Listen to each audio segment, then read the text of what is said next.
I love people of action. I weary of people who get in your face and tell you what all they're doing and actually doing nothing at all. In my life, results count. I'm impressed by results. Don't tell me what you went through. Tell me you got it done. Not hearers of the word only, but doers of the word. God blesses what you do. And see, when you walk with somebody who is a person of action, and you walk with a do-it man, that spirit will leak out on you. Oh, look at somebody and say, do it. Do it. Do it. Don't dream about it. Don't wish for it. Don't hope for it. Don't long for it. Don't cry about it. Get up and do it. Do it with all of your might and with all of your strength and with all of your passion. Somebody holler, do it. I know you've been through hell. I know you had to go through high water. Didn't think you could swim through it. But I also know there's a reason that you went through everything you went through. After this, you won't come into your promised land. You will see why you had to go through this to get what God is about to do in your life. He didn't take you through that wilderness for nothing. Something good is going to come out of this.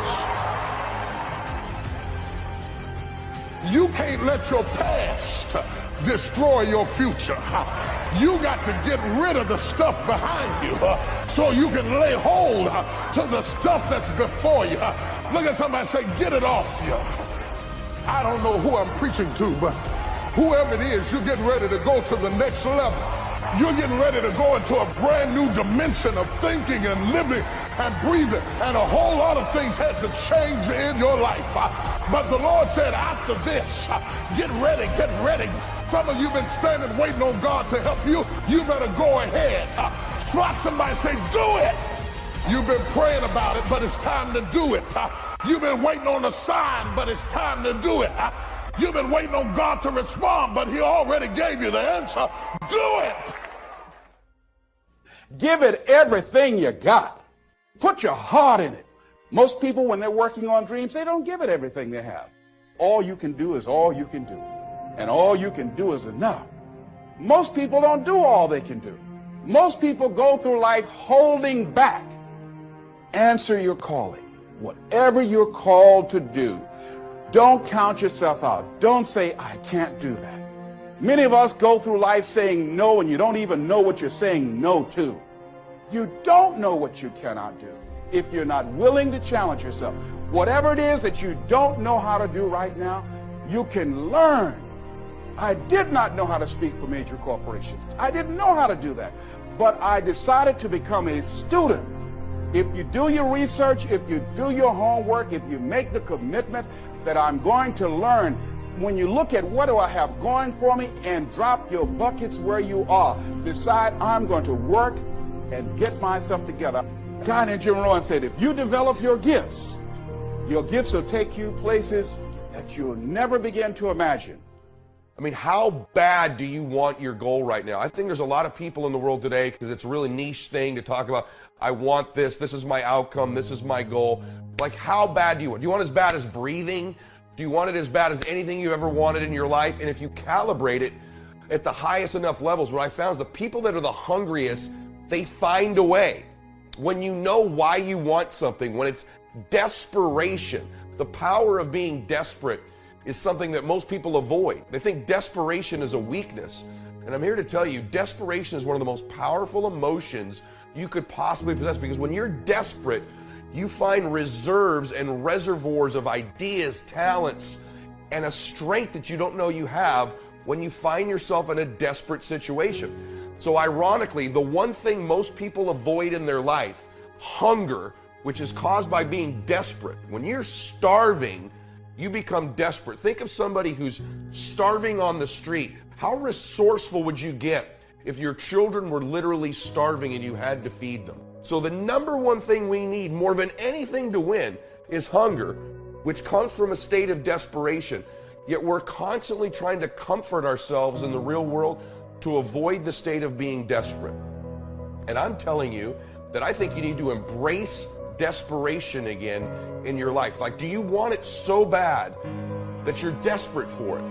All of the silly things that happen that we let slow us down is related to our lack of hunger and desperation.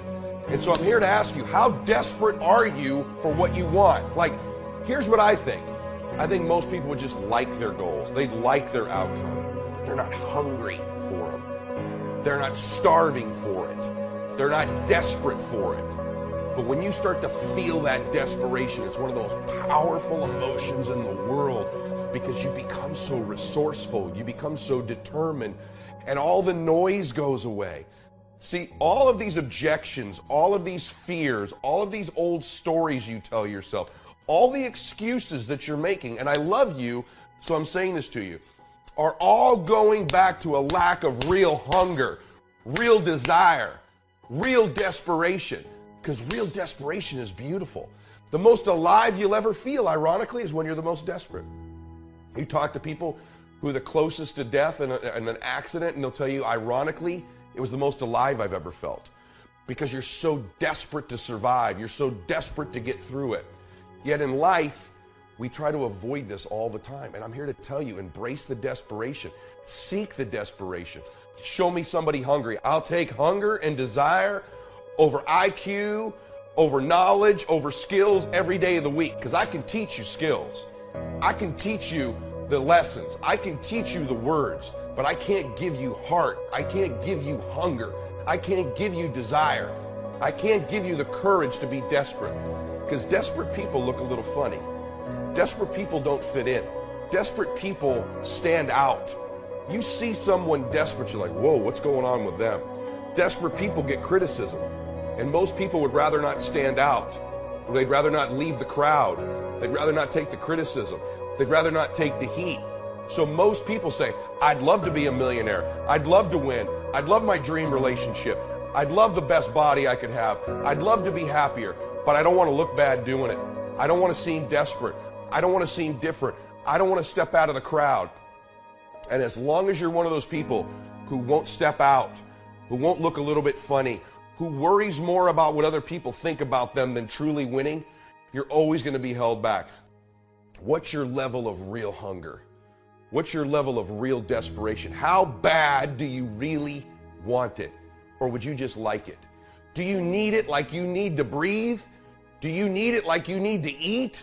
Do you need it like you need to exist? Or do you just kind of want it? Because you show me two people. You show me one person who's desperate and hungry.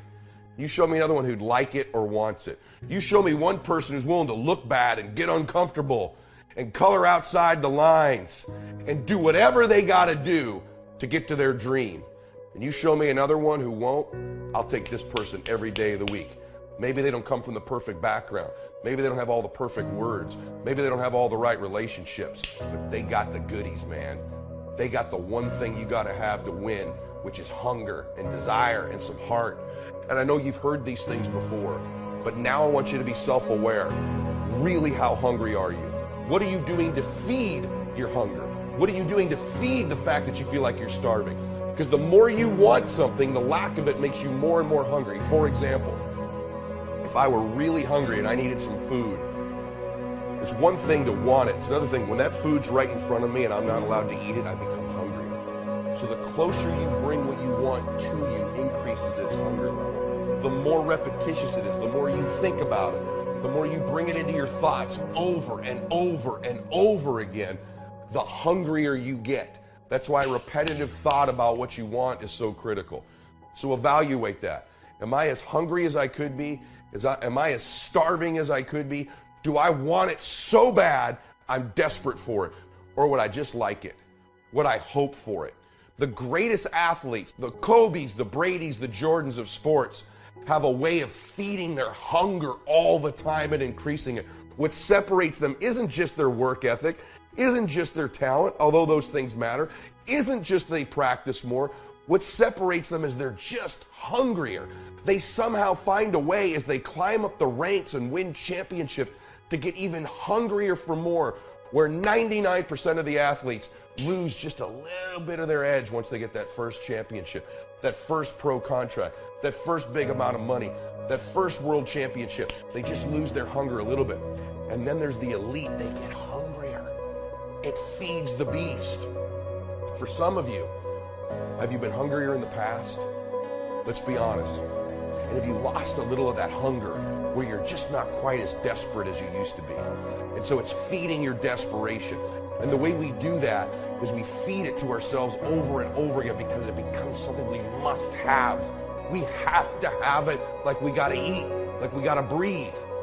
Feed the hunger, feed the desperation, embrace it. Don't try to look so pretty, because this desperate state eliminates all the things that hold you back. Your fears, your worries, what you don't know, what the obstacles are, signs, haters, lack of information, lack of blah, blah, blah. It all goes away when you're hungry.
You got to get intense. Stop worrying about what everybody thinks about you. You got to get focused. I mean, really, let me prove to you focus, how easy focus is. Do me a favor. Look around the room right now and see if everything you can see that's brown. Just look for brown. Brown, brown, brown. You got to find something that's brown. Brown, brown, brown, brown, brown. Hurry up. See it, see it, see it. You got some brown stuff? See any brown? It's hard to find brown in here, isn't it? Make some crap up. See some brown. Okay, close your eyes. Close your eyes. Do it. Close them. Close them. Tell me everything you see that's blue. Ah, here's my guess. You saw more brown than blue. Open your eyes back up. Now look around the room and find everything blue in the room. Do you see more blue now? Because guess what? We get what we're looking for. We filter out everything else in our life. You're going to get what you're looking for even if it doesn't even exist. Even if it's not even there. If you're looking for negatives, if you're looking for setbacks, if you're looking to be looked over, you will find it even though it's not supposed to be there. But if you're looking for victory, for winning, for recruits, for people to change your life, for magic moments, you will find them if you're looking for them. I promise you that's true in life. True? Since I met Rod, I've always looked for mentors. Always look for people to mentor me and grow me. And guess what? I find them because I'm looking for them. I always wanted big-time recruits like the Villalobos or the Charlie A's or the Olsons or players like that. Once I started looking for them, I found them. They were there all the time. How many of you would love a breakthrough? All right. Number one, you got to have a permeating attitude that you're going to win. You got to have a positive outlook. You got to be optimistic. You got to know you're going to win. You got to, right now, you got to say, I'm going to win. I don't mean just this contest. I don't mean the contest. I mean, I'm going to win. I'm going to win. My life is going to win. There's going to be a victorious life here. Because listen to me, the price you pay for losing here is too extreme. You have to carry the burden of failure the rest of your life. You carry that around with you if you fail here. The biggest thing that breaks my heart is you feel this spirit right now. And then when you get back, these dream stealers run into you. And they start to steal your dream. And you quit. You give up. You got to decide I'm going to win. You got to decide that the failure part of carrying failure, you've been exposed to what your life could be. If you fail here, the price is extreme. It's forever. You carry the failure forever. I'm being honest with you. I meet people oftentimes that say, I was in WFG. You really changed my life with this meeting. But. And they put their heads down. They've been carrying it. They carry it. They see these Facebooks and Instagrams and what we're doing. You got to know you're going to win. You got to sell out. Yeah, I'm telling you, you got to become a sellout. You need to sell out. You need to get obsessed. You got to get relentless. You got to be a road dog. You got to get intense. That's what you got to do. You got to put your head down for a 4 to 6 year window. I don't care if you're brand new or you're one of these front rows. We need 4 to 6 years right now, like the best you ever had. You can feel it from me right now. I've been doing this 25 years. I haven't felt like this in 20. This is going to be the best run we've had. We're playing offense again. We're selling the dream again. You can feel it. We got some swagger at this convention, don't we? You can feel it.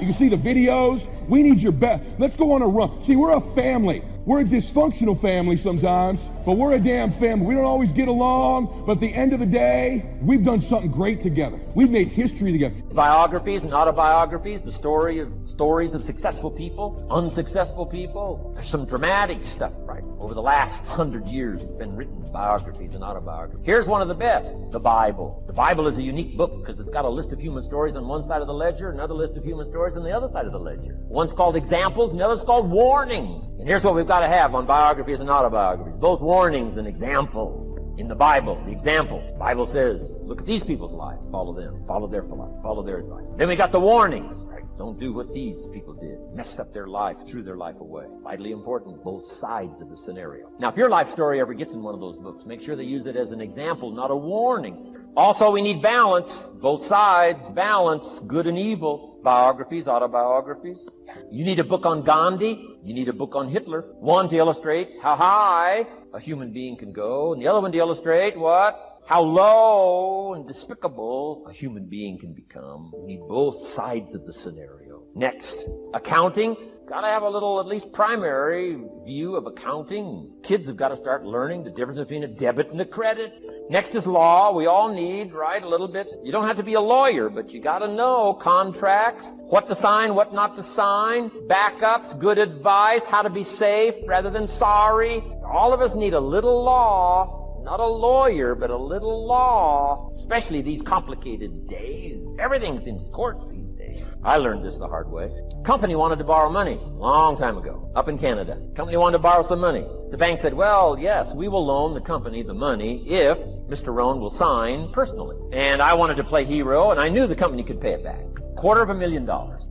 So I signed. No problem. Sure enough, within less than a year, they paid it all back. $250,000. I am now a hero. Well, about a year later, this company gets in financial trouble. They go back to the bank and borrow this $250,000 again. I said, I hope my phone doesn't ring because I won't sign the note this time. Because I knew they were in trouble. I knew they were probably going to go bankrupt. My phone never rang. I'm off the hook. Sure enough, within less than a year, the company goes bankrupt. Can't pay. But I get this letter from the bank saying, Dear Mr. Rohn, since the company cannot perform its obligation and pay this $250,000, and since we have here your personal guarantee, would you please send us your check for $250,000? I said, hey, hold it. There must be some mistake here. I signed that first note, and they paid it all back. I wouldn't have signed the second note. I didn't sign the second note. Well, what I didn't know I had originally signed was a continuing guarantee. So now I know what the word continuing means. I'm asking you to study a little law, know what to sign, know how to defend yourself. Right? Say, hey, we'll get back. Don't sign too quickly. I mean, there's all kinds of things here. Be a student. Don't be lazy in learning. How to defend as well as nourish. How to grow as well as take care of your enemies. You got to learn. Let your library indicate that you're a serious student about personal relationships with your family, gifts and skills, economics, and all the rest. Here's the next one, economics. We're going to study that when we come back from our break. Economics. We're going to cover, especially for the kids today, how to become financially independent. We're going to let the adults listen.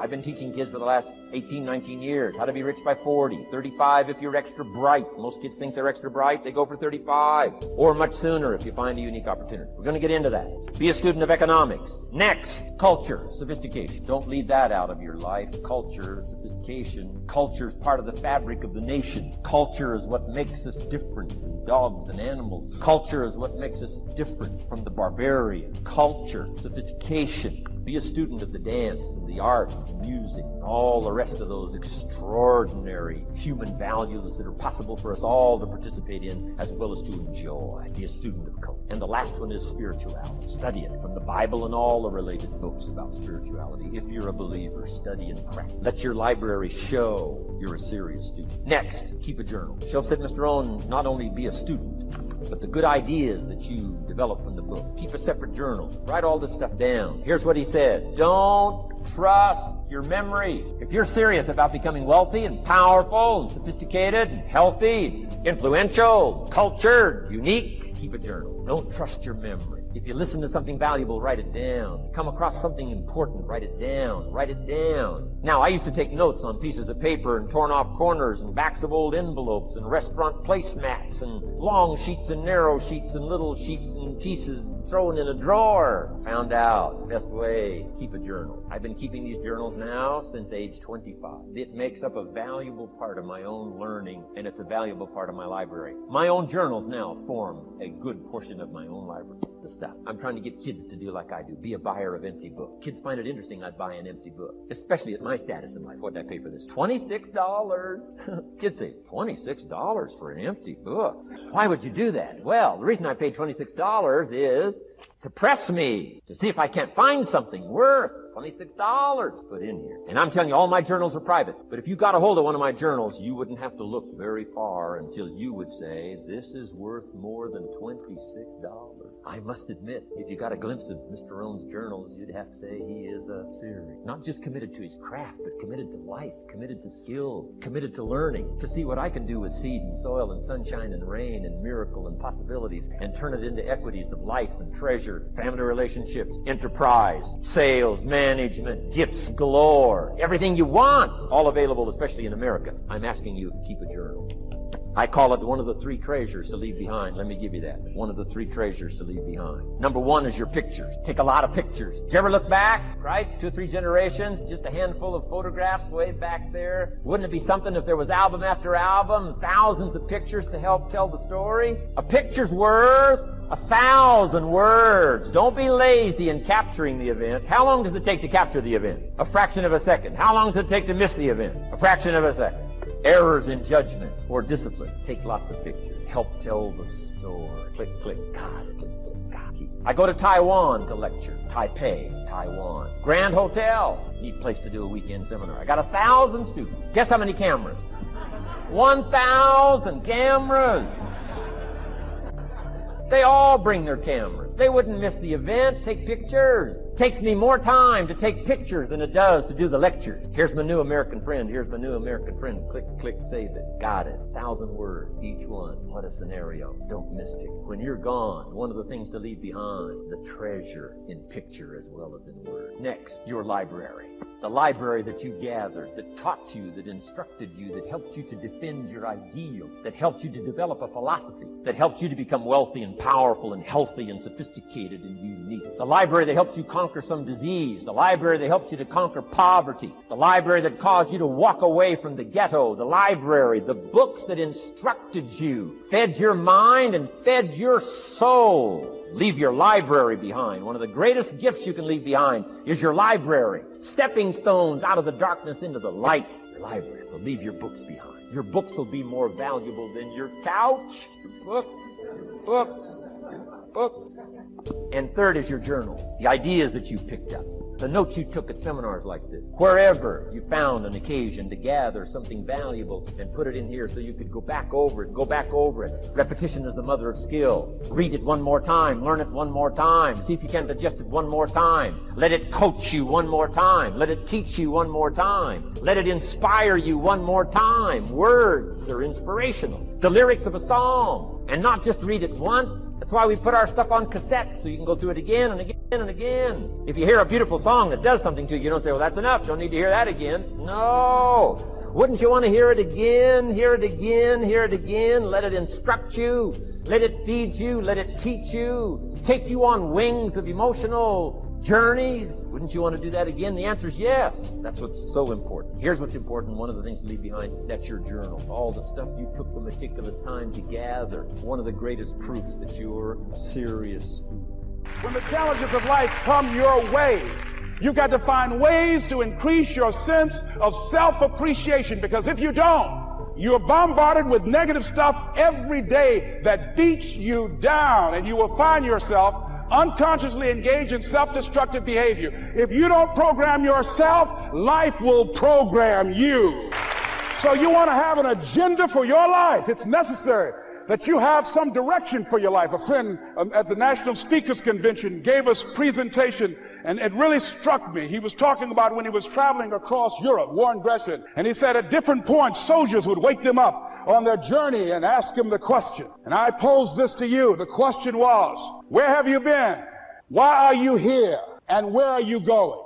And that's what I ask you. Where have you been? Where have you been up to this point? You look at your life. You look at what you produce. Is it giving you what you want? Are you living on purpose? Are you living your dream? Are you acting on your ideas? Are you doing all you can do? Have you gotten comfortable? Are you procrastinating? Are you evading your own greatness? Are you surrounding yourself with people that can nourish you? Are you challenging yourself? Are you experimenting? Are you learning something different? Is your life an adventure, or is it boring? Where have you been? Why are you here? What brought you here? Investing the time, the money. What brought you here? And where are you going? What is it that you can get out of this session, out of this lecture? That when you leave here, rather than this just being a spectator event, that you got some idea, some dream, that you might have to go back and brush it off and look at it again and say, I've got to do this. This is my stuff. This is what I'm supposed to do. This is why I showed up. Where are you going with your life? What decisions are you making right now as you look into the future? Are you experimenting to find out what other talents and abilities that you have? See, we're in a time right now. The day is gone where you could just go to college and get out and get a job and work 30 or 40 years with job security and retire with a gold watch. The gold watch days are gone. Brand new day. Party's over. So now you have got to be multi-talented and multi-skilled. You've got to use all your stuff. You don't know what else you can do. I didn't know I can do what I'm doing right now. It's necessary that you stretch and challenge yourself and say, let me see. I start out as a trainer. I'm a trainer. That's what I am. That's what my expertise was in. And then I decided, let me see, can I speak? And then I discovered, hey, I can do that. What if I hadn't tried to do that and just been satisfied with just being a trainer, with a limited vision of myself? And then after training, and then I said, well, maybe I can go into business for myself. And I started speaking, going into business for myself. Well, maybe I could train other speakers and teach them how to go into business for themselves. See, you want to have a backup plan. You want to have other strategies for yourself. In case this doesn't work out, you got something else going over here. You don't want to ever put yourself in a situation where you have a limited vision and you're only using a limited amount of your talents, of your skills and of your abilities. And I'm saying to you, it's possible you've got some talents, some ideas in you, your ability to do some stuff that you haven't even discovered yet. And I'm suggesting that it's necessary that you get outside of your comfort zone. It's necessary that you develop some new relationships where you can learn from people. It's necessary that you do reading, that you do research. It's necessary, if you're already involved in some business, that you don't be satisfied with where you are. If you want to make it today, it's necessary for you to constantly look at ways of getting better. Not only is it possible for you to have your dream, and it's necessary for you to challenge yourself to go after it and get better and leverage relationships that can help you get to where you want to go, but it's you. The major key to your reaching your dream, your living up to your greatness, your making your contribution is you. If the economy is good, fantastic. If the banks are loaning money, that's great. If people are positive, that's great. You don't have any opposition, that's great. But the major key to your making things happen in your life is you. When I wanted to get on public television, you know, they told me, you can't do that. So wait a minute, I've seen these other people on. It's possible I can get on. Leo Biscaya, John Bradshaw. It's possible. Hold time out. Let's be realistic. Come on, be logical. I said, well, wait a minute. Why can't I do it? Well, let's look here. Think about guys who have credentials, all kind of credentials. You don't have any college training. They're not going to put you on television. Give me a break. I said, thank you for that. God love you, and I'm trying. And went on about my business. You hear me? Let me tell you something. What people think about you and the possibilities for your dream is none of your business. That's their business. They have no imagination, ladies and gentlemen. They're living out of the past, out of their memory. Their attitude is it can't be done because they haven't seen it. They're judging according to appearances. The people that are going to make it in the future, the people that are making it today, let me share something with you. History is being read, but it's also being written by people with imagination.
What determines your resources? We said decisions shape destiny, which is my focus here.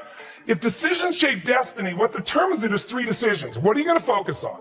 Right now, you have to decide what you're going to focus on. In this second, consciously or unconsciously, the minute you decide to focus on something, you got to give it a meaning. And whatever that meaning is produces emotion. Is this the end or the beginning? An emotion then creates what we're going to do, or the action. So think about your own life, the decisions that have shaped your destiny. And that sounds really heavy, but in the last 5 or 10 years, 15 years, haven't there been some decisions you've made that if you made a different decision, your life would be completely different?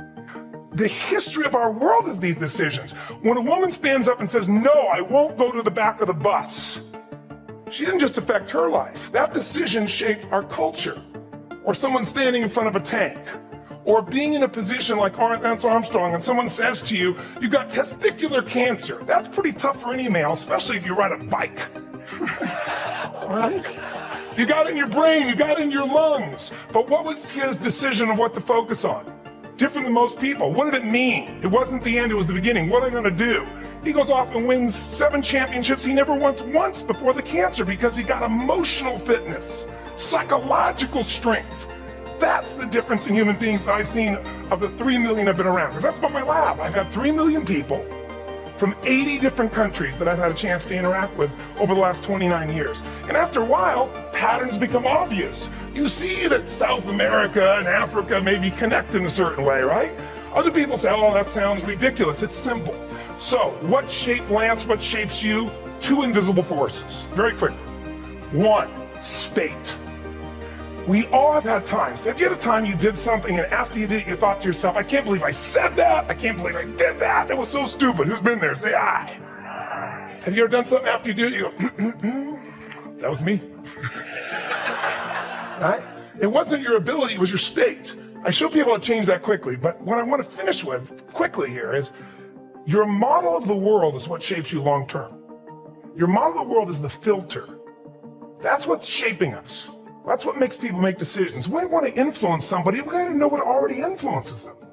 And it's made up of 3 parts, I believe. First, what's your target? What are you after? Which I believe it's not your desires. You can get your desires and goals, so it's needs we have. I believe there are 6 human needs. Second, once you know what the target that's driving you is, and then you uncover it for the truth, you don't form it, you uncover it. Then you find out what's your map. What's the belief systems that are telling you how to get those needs?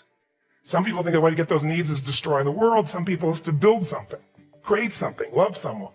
And then there's the fuel you pick. So very quickly, 6 needs. Let me tell you what they are. First one, certainty.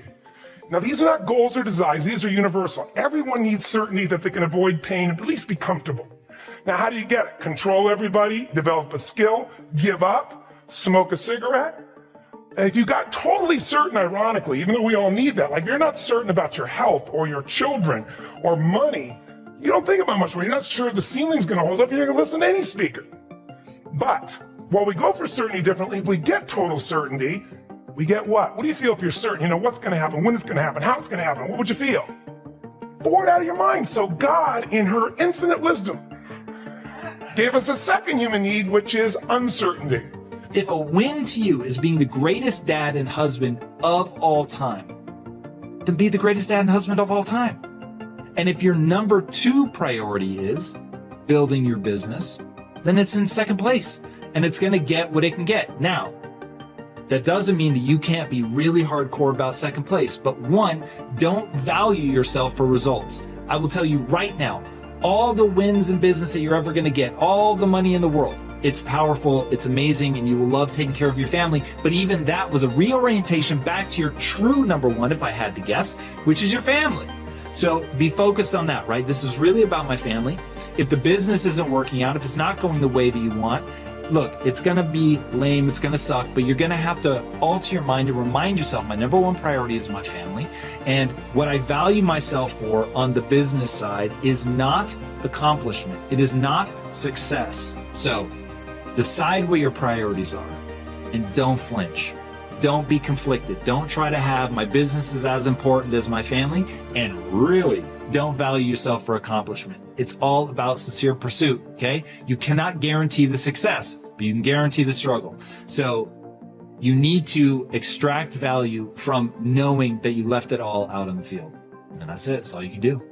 Greatness is about doing the things that are tragically boring and that you have to repeat over and over and over to get better at them in a deliberate way. You don't just want to repeat them blindly, but in a deliberate way, buckling down and doing the things like, for a musician, playing your scales, practicing your improvisation, practicing your cold reading, all of the things that are very easy to put off when you have a job and you're busy and you're making a living.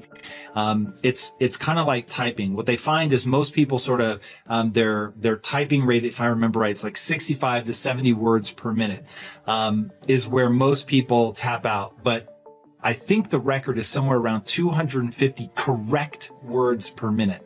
So if the average person is tapping out around 65, but the delta is all the way between 65 and 250, you begin to see like how far you can really push yourself. But people get to a level that they deem acceptable and they just sort of stop there. But because everybody is being forced to shut down right now, if you're a musician and you're saying, look, I'm not worried about streaming and going live and all of that, which I think there's a whole question to be answered about doing that and about how you could generate even more revenue by going online. But you asked me to set that aside, so I'm going to set that aside. But right now is that chance to embrace a level of boredom that most people are not willing to push through in order to get to greatness. So in a business context, I always tell people boredom kills more entrepreneurs than anything. It kills more entrepreneurs than fear. Most people, they just can't slog through sucking at something and sitting in the discomfort that you get from doing the things that you're not good at long enough to get good at even those things so that you can truly go out and create art. Because I don't think you can create real art until you've mastered the basics to the point where, as Bruce Lee said, you don't think kick, you just kick. And I love that quote. And there's another Bruce Lee idea, which is, I don't fear the man who knows 10,000 kicks. I don't fear the man that does 10,000 kicks one time. I fear the man that does one kick 10,000 times. And that is this moment. And if you can take this downtime and let go of how good it feels to perform, I have to imagine a big part of the reason you got into this and that you did all of the work when you were younger to get good is because you love performing so much. But right now, that's basically off the table. So if in this moment you can buckle down, be disciplined, set your sights on something very specific that you want to get good at, disciplined practice at that thing to get good at this. On the other side of this, you're going to be far more extraordinary than you were when you went in because you no longer have the distractions of the actual performance. You can just get down to practicing. So flip that switch in your mind and think all about coming out the other side of this a beast, an absolute monster, better than you went in. And if you can tell yourself that story, I'm committed to this, I'm willing to do these things that other people aren't willing to do, and put in the practice and understand as you're going through that unimaginable boredom, that on the other side of this is a skill set that has utility, then this becomes an extraordinary time. But if you keep telling yourself the story that so many others are telling, which is this is, a time of deprivation, it's just lamenting that you're not able to perform and all the things that made you love music in the first place, then just because you're repeating that, it becomes a dark time. Focus on the other side and you will get through this amazingly. Google success, see if you get it. Google exposure, see if you get it. You have to be exposed to certain things in order for you to know it. And success is hard. I try to get my millennials to understand, it take a long time to make a lot of money. Daddy, you making money, I'm 61. It take a long time to make a lot of money. You can't just go make money because you got Google. Let me show you something. When you get on the airplane, you ever notice when you walk on the airplane and you walk past first class, everybody in first class got gray hair? You ever notice that? They all a little up in age. They all 50 and up, especially during the week. Them businessmen, they earn the right. You go in the back, It's young people back there. You back there. You got your iPhone out, you got your headsets on. Them grown-ass men up there got their legs crossed, they got a briefcase out. They trying to figure it out. They trying to make this paper. They in front. But you gotta be exposed to get to first class. You gotta be successful to get to first class. That's why they closed that curtain. See, they can't have your ass in back of that plane with that curtain open. You ain't gonna believe what's going on up there. They bringing out a hot washcloth. You can wash up. They passing out menus. Everybody get hot nuts. You get all you want to drink. You ain't got to pay for the headsets. You get to watch the movies free. You get a choice of what you want to eat. They gotta close that curtain. If you was in the back and they left that curtain on, you'd drive them people crazy. Hey, where my nuts? You don't get no nuts. Hey, how come I just got a half a can of Coke? That's all we giving you. How come these drinks is $5? He done ordered 3 drinks because he paid for first class. The seats is wider. Your knees can't touch the seat in front of you. It can't. The overhead space is plentiful for everybody. That's why they closed the curtain. So what you have to do, you have to expose yourself to things early in life. This is my suggestion. Do whatever you got to do to upgrade to first class. If it's spend a little bit more money, it's sometimes when you buy the coach ticket, when you get at the counter, just ask them, how much is an upgrade? If they say $75, just pay it one time. What happens is, once you sit in that first class seat, you have now been exposed. The game changes now. When you see that there's actually room on each side of you in first class, when you discover that you can slouch in your seat, that your arm does not have to touch the other person's arm, that they're gonna bring you a hot towel, they're gonna give you a menu, they're gonna let you drink all you want. You ain't got to buy the headsets. Once you fly first class, it conditions your mind to look and think for first class opportunities. Once you fly first class, let me explain something to you. Walking past first class gonna be hard. Once you done sat up there, flew a couple hours in first class, walking past them seats will be the hardest walk you make because you've been exposed. Don't plan too much. Doesn't work. For me, it didn't work, frankly. Don't plan too much your career because what you're going to be facing in life is probably more powerful and much bigger than you ever imagined. So if you're following your plan, you may miss a lot of opportunity coming on the side, but you don't even look at them but say, oh, I need to continue on my plan. Okay? Even though on the side, you're going to have a huge opportunity coming, you don't look at them. So don't plan too much or be flexible on the planning.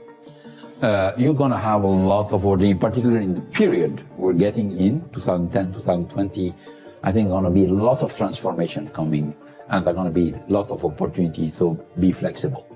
But some of these mountains that can be climbed by you and me, it takes a day to get to the top and then you camp up there and you come down the next day. And on many of these places in Switzerland where you could do that, about halfway up the mountain is what they call the halfway house, halfway up the mountain.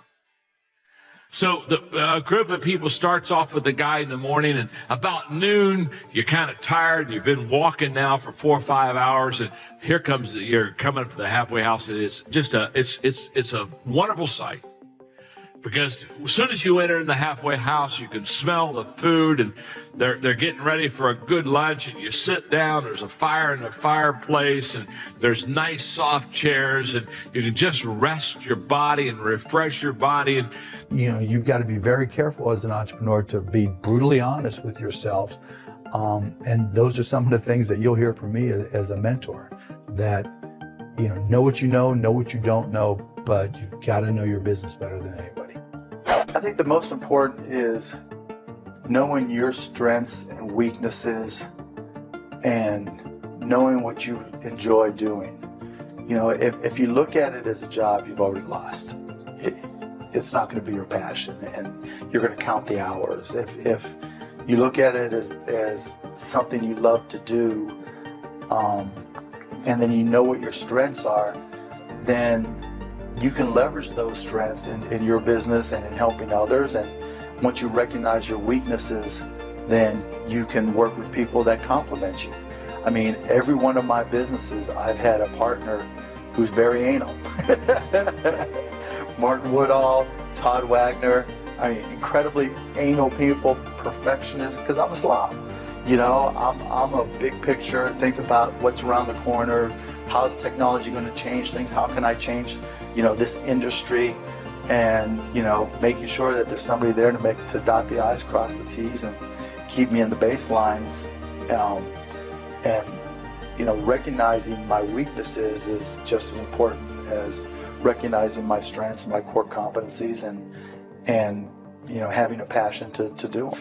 You do when it seems like suffering won't stop. What do you do when it feels like your pain doesn't have a point? What does it do when it feels like your weakness continues to worsen? Maybe you've taken a knockdown concerning your finances lately. Maybe it's with your kids. Maybe with your marriage. Maybe with your health. Maybe some other arena of life. You're laying on the mat gasping and you don't know what you're going to do. People ask you how you are and you say fine, but you're not fine. And they'll never know that. We're people. We're people, and we struggle and we suffer and we bleed and we cry. If you think that true strength means never showing any weakness, then I'm here to tell you you're wrong. You're wrong because it's the opposite. You're going to get depressed. You're going to have weeks where you don't feel like eating. Well, gravity is working overtime like it's afraid of getting laid off. You can barely lift your fork to your mouth. You're going to have a choice. You must either give up or get up. It's like you have to save your own life.